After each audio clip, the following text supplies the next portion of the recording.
Bienvenidos sean ustedes a un nuevo encuentro del Seminario Internacional de Filosofía, Ciencias y Humanidades. Hoy, sábado 14 de junio de 2025, los recibimos con la misma amabilidad de siempre, así como recibimos hoy día también a un interesante invitado que paso ahora a presentar. Está con nosotros un filósofo argentino, el profesor Rodolfo Altamirano González, que es filósofo de la liberación y también teólogo de la liberación. El profesor Rodolfo Altamirano nació en la provincia de Mendoza, en el departamento de Rivadavia. Sus estudios los realizó en la Facultad de Filosofía y Letras de la Universidad Nacional de Cuyo. Actualmente se dedica a la docencia, eso ya desde hace más de 30 años. Actualmente está trabajando en la capacitación de docentes desde la Asociación Civil Profesor Carlos Astrada, y esta capacitación tiene como propósito, como impronta filosófica, que el tratar de desarrollar el despertar de la conciencia, dicho eso en sus términos, desde diferentes perspectivas relacionadas a la docencia. Actualmente vive en Tilizarao, en la provincia de San Luis, en la República Argentina. El profesor Rodolfo Altamirano acaba de publicar un libro suyo, Una ontología de la liberación. Ese es el título de su libro, que se enmarca dentro de la ontología, y su propósito es desarrollar conocimiento crítico frente a la crisis del pensamiento occidental, crisis que se manifiesta en la pérdida de la interioridad o de la espiritualidad de las personas y de la sociedad, lo que se refleja en la pérdida o crisis de los valores y principios tan propios del ser humano.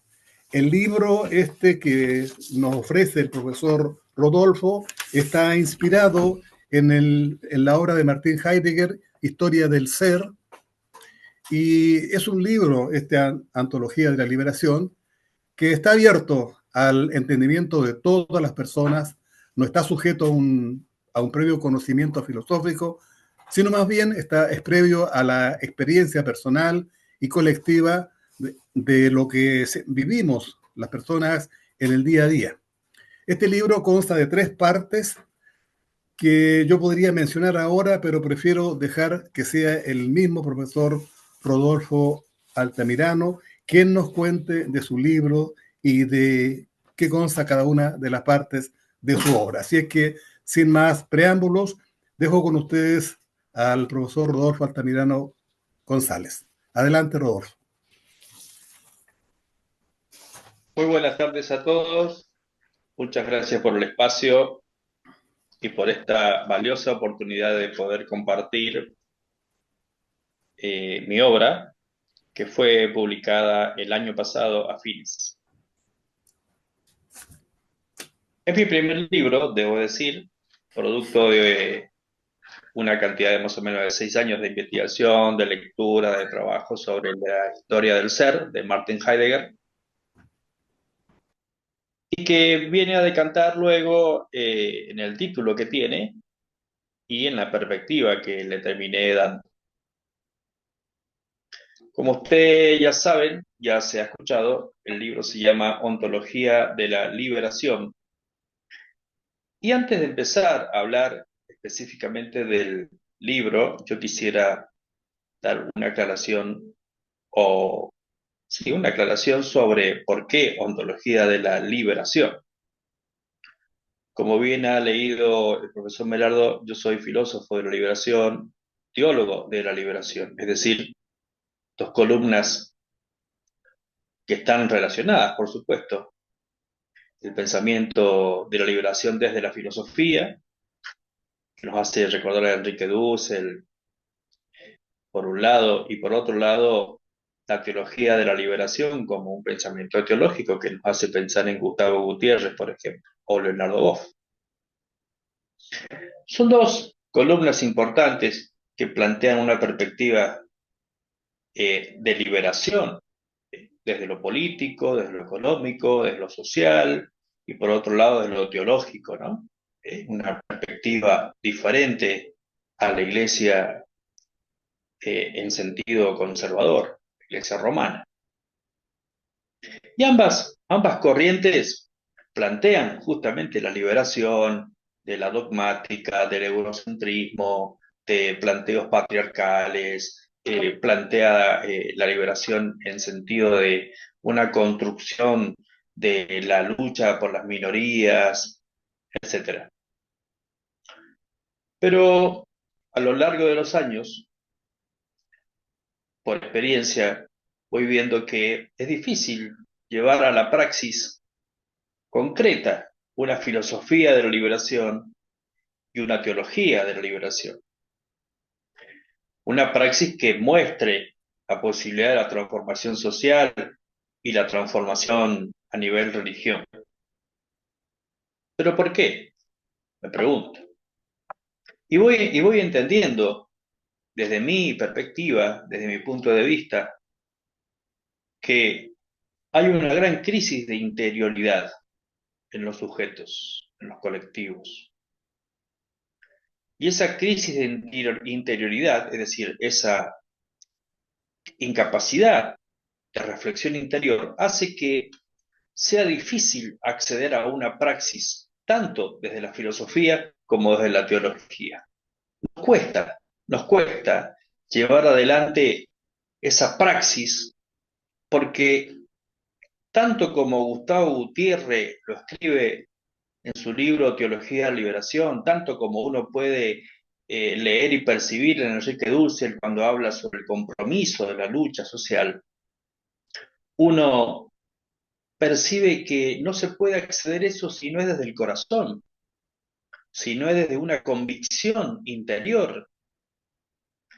Y sin convicción interior, entonces es difícil generar una praxis, tanto desde lo filosófico como desde lo teológico. Tal vez puede ser tomado como una teoría lo que digo. La propuesta mía en el libro es, en definitiva, que debe haber entre la filosofía de la liberación y la teología de la liberación una ontología de la liberación. ¿Por qué ontología? Porque, bueno, planteo que el centro del problema es el ser, que de alguna manera absorbe, incluye la situación de la interioridad del sujeto.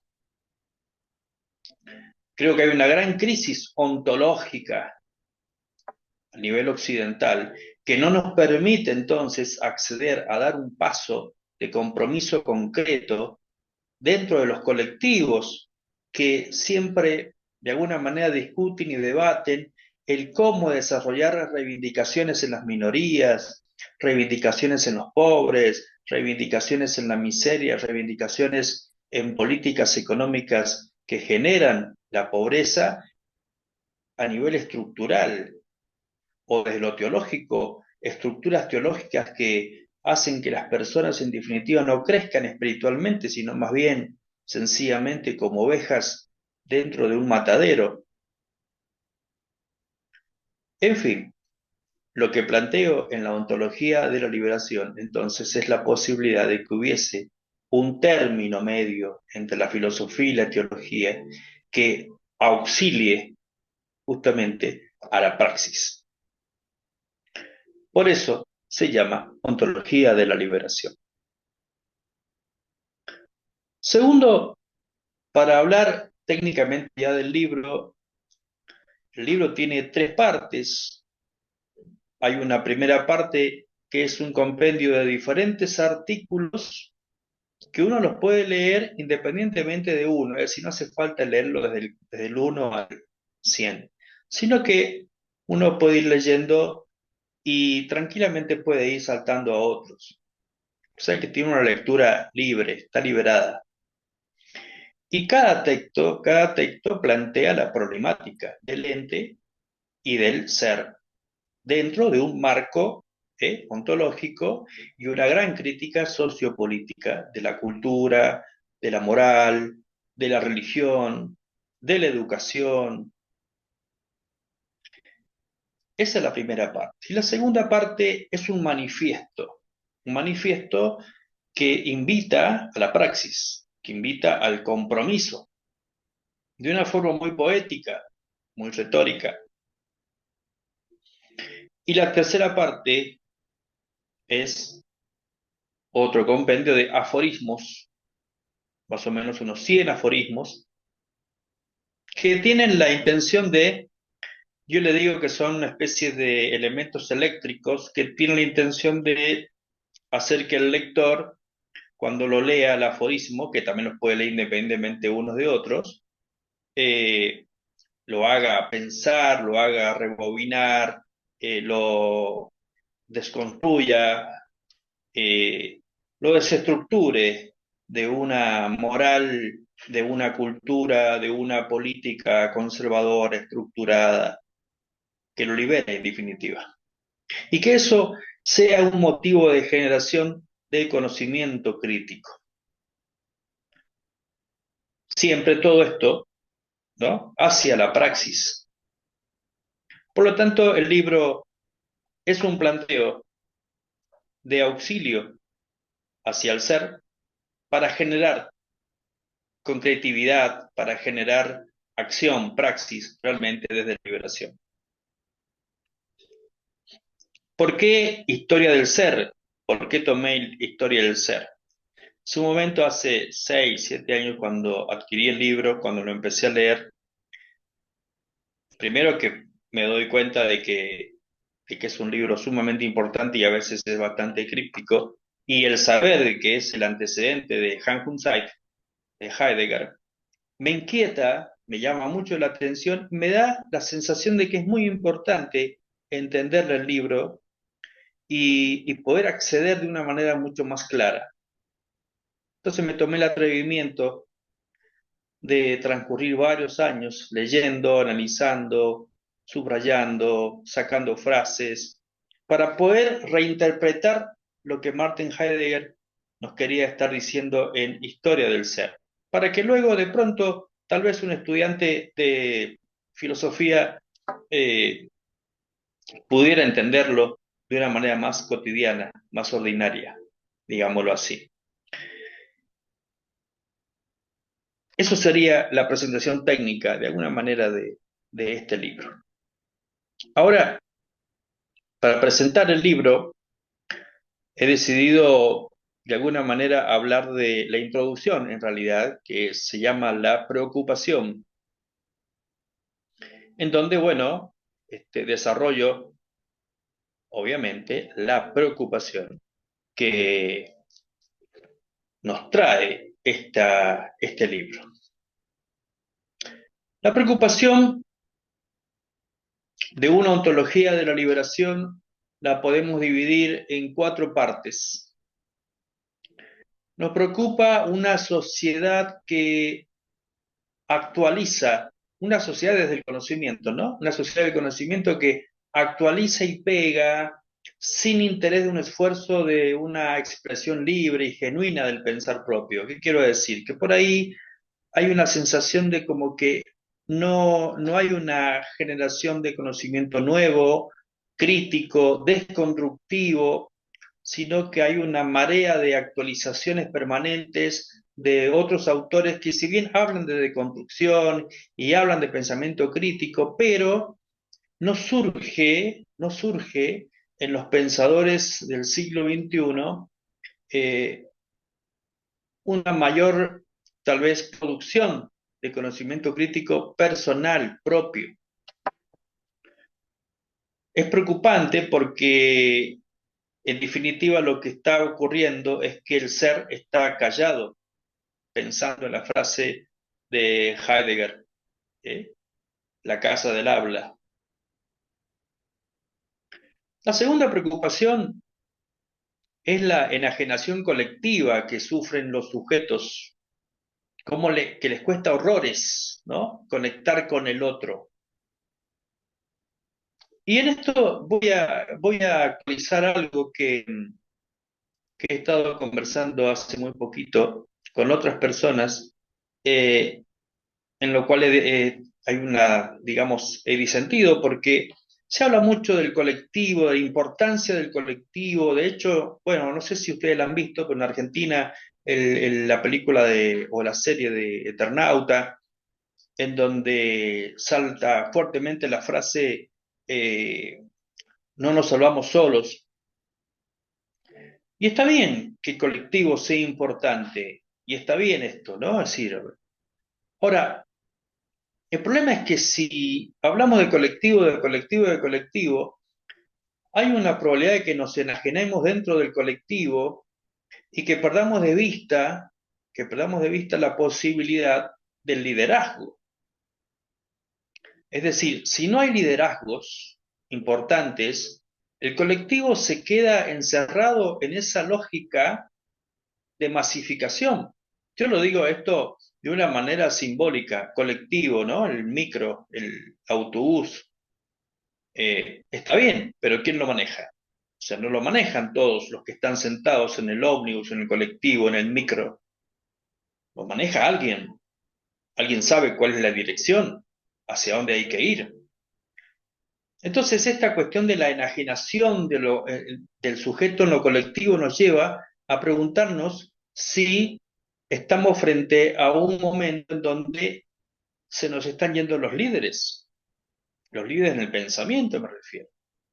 Por ahí pensaba yo, teología de la liberación, se nos fue Gustavo Gutiérrez el año pasado, queda Leonardo Boff por ahí, que quedan pocos líderes, faros, quedan pocos faros en la filosofía de la liberación, se nos fue Enrique Dussel no hace mucho, y en varios espacios de otros tipos de conocimiento, en lo religioso también se nos van faros, y hay una preocupación porque queda el colectivo ahí, pero no surgen líderes, y eso es una preocupación.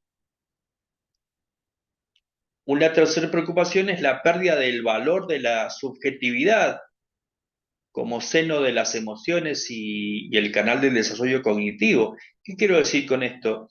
Que hay una pérdida de la subjetividad, del valor de la subjetividad. Yo muchas veces suelo decir, y me animo a decirlo, que la verdad es absoluta, pero es absoluta en cuanto sujeto, ¿no?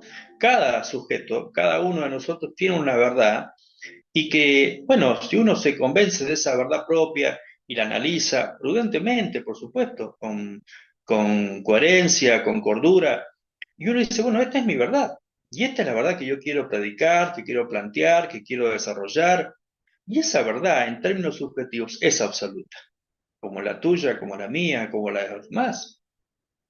El desafío es el pluralismo ahí entre todas las verdades absolutas. Pero si de pronto se diluye la idea de la subjetividad, si pierde valor la subjetividad, entonces ¿dónde queda la verdad? ¿Dónde? Porque si se pierde el sujeto, entonces, obviamente, y como consecuencia, se pierde el ser, la verdad, todo aquello que hace que todo funcione armoniosamente y que termina en una suerte de animalidad, materialización, deshumanización, animalización de lo que ocurre en la realidad. Bueno, estamos justo en un momento transversal con el tema de Israel e Irán y uno se pone a pensar qué increíble la barbarie y la violencia que hay y que no es otra cosa que el reflejo la pérdida de la subjetividad, la pérdida del ser, ¿no? El colectivo que quiere estar sobre el otro colectivo, pero que se engaña en esta cuestión de liderazgos o no liderazgos. La cuarta, que es un poco relacionada a las tres, es la incapacidad, ¿no? De la creatividad de conocimientos nuevos. Esa es la preocupación, dividida en cuatro partes. Ahora, de la preocupación hay que pasarse a la ocupación. Entonces, en el transcurso del libro uno puede ir notando esto que voy a plantear ahora, ¿no? El compromiso de la filosofía y la metafísica. Es importante denotar esas dos palabras. Yo no quise poner solamente el compromiso de la filosofía, sino también de la metafísica, porque la metafísica hay que recuperarla. pero no esa metafísica del siglo XXI, sino la metafísica como aquella que decía Kant, la matrona, ¿no? La matrona de la filosofía, aquella metafísica que nos hacía relacionar con la naturaleza de una manera íntima, donde el ántropo no era el centro, sino que el centro era el todo, en definitiva. Por eso creo que es importante volver a la metafísica. ¿Cuál es el compromiso? El compromiso es generar espacios de deconstrucción, como este, por ejemplo. ¿Sí? El compromiso es el espacio de deconstrucción de concepciones dadas por hecho. Es decir, generar espacios donde podamos nosotros animarnos y atrevernos a deconstruir todo aquello que se ha venido actualizando siglo a siglo en el pensamiento filosófico y europeizante. Si bien yo he tomado, por supuesto, el pensador Martin Heidegger es europeo, por supuesto, Friedrich Nietzsche es europeo, por supuesto que Heráclito, que también está zumbeando en este libro, es europeo. Ahora, nosotros como latinoamericanos tenemos que aprender a sacar de esas fuentes las herramientas para generar un pensamiento crítico y deconstructivo y llevarlo hacia nuestro territorio, hacia nuestra cultura.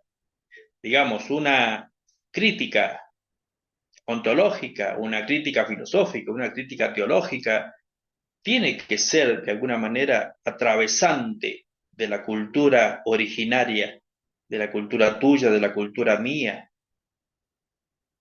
Pero eso es un compromiso importante, entonces, ¿eh? Generar espacios de deconstrucción y de desenmascaración de esos estados intocables, impolutos que nos ha de alguna manera impuesto el pensamiento occidental. Pensamiento occidental que está en crisis y que nos arrastra a todos. Segundo, trabajar en el despertar de la conciencia. Y digamos, fíjense, el despertar de la conciencia está como muy de moda porque se habla muchísimo de eso y está casi hasta trillado. Pero bueno, sin miedo a entrar en lo obvio, es otro compromiso es el despertar de la conciencia y a nivel teológico y a nivel filosófico.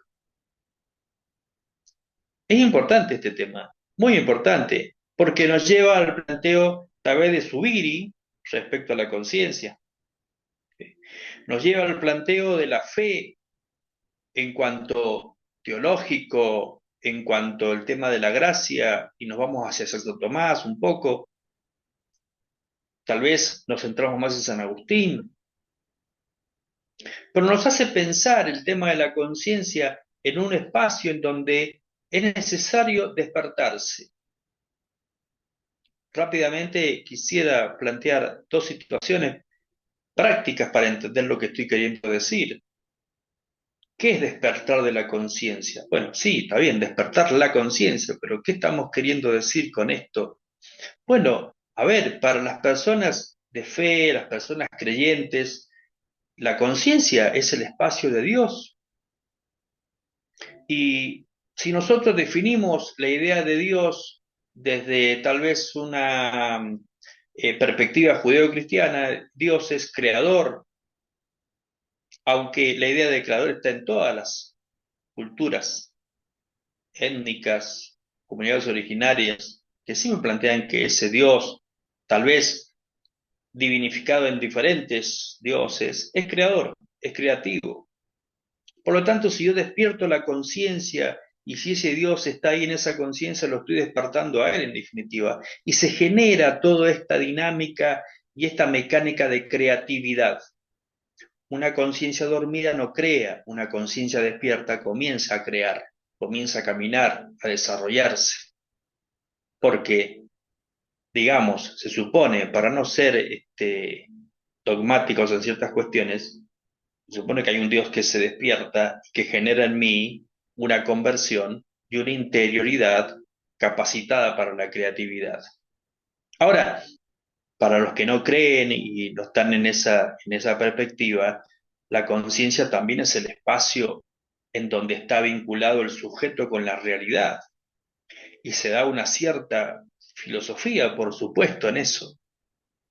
Se despierta esa relación entre el sujeto y la realidad y genera transformación, genera una crisis permanente ahí, ¿eh? Se genera una tensión, sujeto, realidad, realidad, sujeto, nos hace pensar a subir en esto. Por eso despertar la conciencia desde un punto de vista filosófico es despertar la crítica entonces, es despertar la deconstrucción en mí hacia afuera, hacia el exterior. Por eso es importante como compromiso trabajar en el despertar de la conciencia, profundizar ahí, si es desde lo teológico, si es desde lo filosófico, buscando perspectivas que nos ayuden a crear ese ambiente de despertar. Como tercer compromiso, la praxis de esto es la profundización de la filosofía de la liberación y la profundización de la teología de la liberación en el mundo entero, pero desarrollando siempre en términos medios, ¿no? Ambas, ambas, filosofía, teología, desde una perspectiva metafísica, donde se sienta ese ser. ¿Eh? Hace poco leí una frase donde decía, el tema no es conocer a Dios, el tema es saber a Dios, por ejemplo, por decirlo en términos teológicos. Yo puedo también decir lo mismo, esto de, el tema no es conocer la verdad filosóficamente hablando, sino es saberla, ¿no? Saberla. Y que ya estamos en términos de sabiduría en todo el caso de ahí.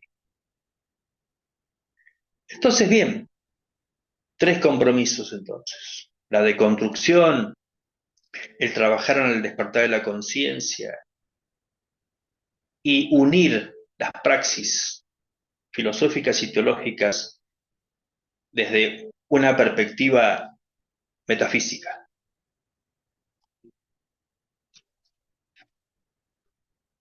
Bueno, pero ¿cómo lo hacemos? ¿Cuáles son nuestras herramientas para desarrollar toda esta perspectiva, esta teoría? Primero que nada, la investigación, pero una investigación crítica. Lo que estamos trabajando, lo que estamos leyendo, lo que estamos construyendo de una manera crítica, es decir, quebrando de alguna manera eso que estoy investigando y poniéndolo en función de la praxis, poniéndolo en función de la realidad social. La capacitación docente permanente. Y esa es otra gran herramienta. ¿Por qué es una gran herramienta? Y bueno, es casi obvio. Si nosotros lográramos generar capacitaciones docentes en filosofía y en conocimiento crítico, en ese sentido, nosotros estaríamos de alguna manera aportando a ese docente que tiene 30, 40, 20 alumnos en el aula y que no son poquitos, son muchísimos, millones de niños, jóvenes, adolescentes que van a las escuelas y que tienen a su docente que ha recibido un aporte filosófico desde capacitaciones docentes. Por eso hay que generar un mecanismo de capacitación docente permanente en donde al docente lo llame, lo convoque, le facilite y lo enriquezca. Hay resortes y herramientas para lograr eso. Yo lo digo por mi experiencia. Vengo hace 3 años capacitando docentes desde la filosofía, con excusas. Dos. Una, porque los cursos que dictamos son con puntaje docente. Entonces están ahí como, están deseosos de tener puntaje, porque acá donde nosotros vivimos, uno toma un cargo gracias a que tiene mucho puntaje. Entonces ellos vienen a buscar el puntaje. Pero nosotros le ofrecemos un curso en donde quizás no dice filosofía, como por ejemplo, estamos dictando ahora un curso que se llama Pedagogía de la Libertad. Así se llama el curso. Pero ¿saben quién está detrás de ese curso? Hannah Arendt. Y entonces desarrollamos filosofía de la liberación desde Hannah Arendt durante 2 meses con los profes. Y ciertamente despierta interés. Por eso, insisto, como herramienta, la capacitación docente es fundamental y de forma sistemática. Es un sembrar, por supuesto, en un mundo en donde la filosofía está en déficit. Y como tercer herramienta es la construcción de espacios como estos, de pluralidad, de ecumenismo en el pensamiento. Animarnos a discutir entre pensamientos diferentes. O sea, el ecumenismo no es una palabra que le pertenezca en el ámbito de la religión o la iglesia. El ecumenismo nos compete a todos aquellos que somos diferentes y diversos y podemos discutir desde la pluralidad.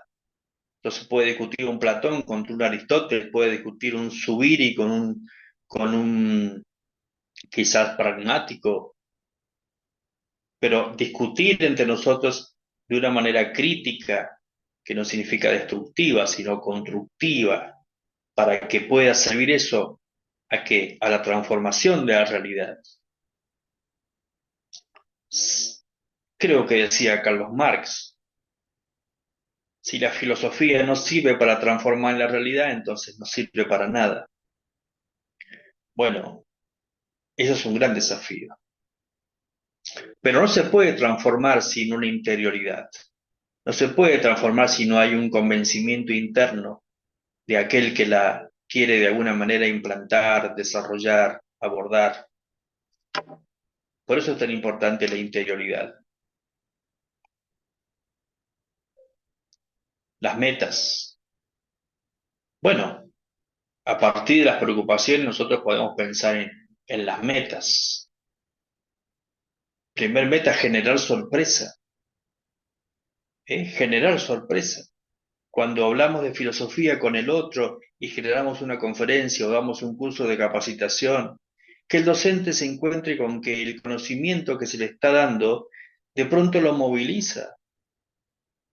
Pensaba escuchar temas que ya había escuchado en su formación académica sobre Platón, Aristóteles, Kant, pero de pronto escucha algo que lo sorprende, que lo hace pensar de forma diferente, que le hace mover los engranajes que están medio como ya empastados de tanto conocimiento y de tanta decir siempre lo mismo.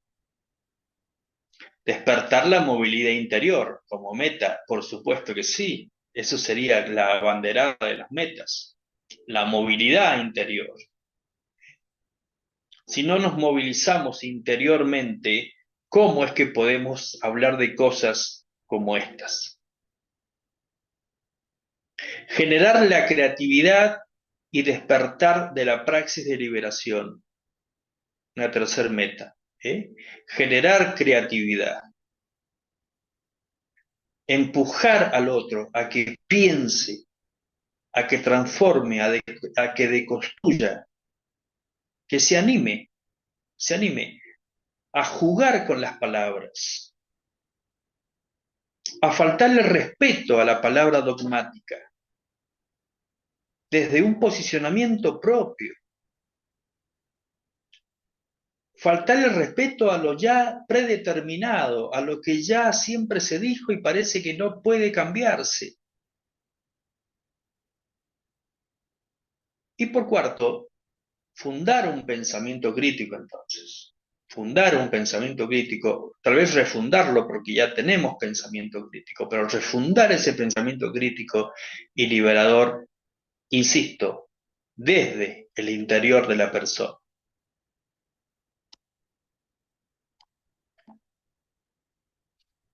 Síntesis. Bueno, primero que nada, para poder decir todo esto y plantear esto y escribir sobre estos temas, uno tiene que reconocer que hay una crisis en el pensamiento occidental.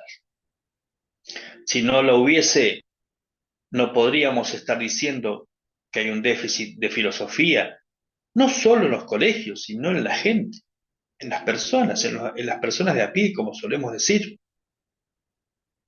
Muchas veces yo me he encontrado, si me preguntan si se estudia para filosofía, porque les parece raro esto de la filosofía, ¿no? Está el médico, está el técnico, está el electricista, está el ingeniero, está el arquitecto, está el abogado, que uno puede tal vez ver el factum de su acción, pero el filósofo pareciera ser que les parece algo raro. Y yo le voy a decir, el filósofo suele ser la misma persona que se anima a buscar la verdad, primero en sí mismo y luego la defiende y la plantea. Y ahí está haciendo filosofía, está construyendo filosofía. Enmarcar la filosofía dentro de una universidad, dentro de una academia, es un error gravísimo, gravísimo, porque entonces encerramos la filosofía, encerramos la verdad en cuatro paredes y aparte definimos quién o qué corriente es la que debería regir esa verdad o esa filosofía. Yo vengo de una filosofía, de una facultad de filosofía de derecha, hegeliana, con una fuerte impronta platónica, en donde estudiar a Carlos Marx prácticamente es difícil. Hay una materia, bueno, a mi edad, hace mucho, pero me acuerdo, en filosofía política estudiábamos a Carlos Marx, pero era el último autor en el mes de diciembre cuando ya terminaba el año. Entonces, como que, bueno, no le dábamos mucha ya importancia. Y no es una casualidad, por ejemplo. Entonces, bueno, eh, todo esto plantea una crisis de pensamiento occidental que nos lleva a una gran pragmática occidental, en donde se pierde el valor del ser y se transforma en fortaleza el ente, ¿no? Yo le digo la entificación, la cosificación de la realidad. Valorar la interioridad del sujeto, valorarla. Y en este sentido es cuando yo respondo, sí, vos podés ser filósofo. Valorar la interioridad del otro, no subestimar. Los filósofos tenemos que ser predicadores de la verdad, pero hacia afuera, si bien estudiamos en academias y universidades, pero tenemos que tener la valentía de sacar todo ese conocimiento y llevarlo hacia afuera y hacerle ver al otro que tiene tanta filosofía como yo. Tal vez es una actitud socrática y es una actitud que va en contra del sistema dominante, que quiere que el otro, la sociedad, piense lo que se está cocinando aquí. Pero afuera, yo estoy convencido de que hay mucha, pero mucha filosofía. Es decir, muchos filósofos. Poner en crisis las construcciones determinantes del ser humano, ponerlas en crisis, que se trastornen las estructuras dominantes. Y por supuesto, como síntesis conclusiva, es despertar la conciencia en los niveles teológicos, en los niveles filosóficos. De esto se trata Ontología de la Liberación. No sé si tengo un tiempito para leerles la conclusión. Si tengo un tiempito, se las leo rápidamente.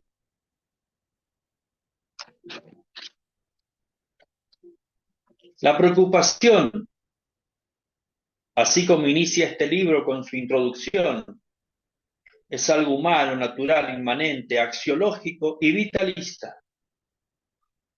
Vivimos en cambios de épocas o en una época de cambios. No estaría tan seguro de calificar por una de las dos posibilidades sociológicas. No obstante, sí puedo calificar que la contemporaneidad que experimentamos los seres humanos avanza a trazos agigantados por las sendas de la cosificación como un estilo de vida y ya no como un estado psiquiátrico o psicopático, a lo cual podríamos tratarlo con humanismo. Pero la estructuración de la cosificación como un mandato contemporáneo, y no solo como eso, sino ya como una perspectiva cultural que amenaza segundo a segundo totalizar y a su vez provocar la marginación de todo lo diverso, responde a mucho que un consultorio terapéutico. Cultura óntica, un estilo de vida en la cosa misma, como un fin a alcanzar de tal forma que poco importa la interioridad. Esa cultura esa cultura éntica, ¿eh? Poco importa la espiritualidad, la vida virtuosa, entre otros atributos del ontos que nos moviliza a relacionarnos con el todo rodeante de modo abierto y creativo. La cultura éntica rompe con lo óntico.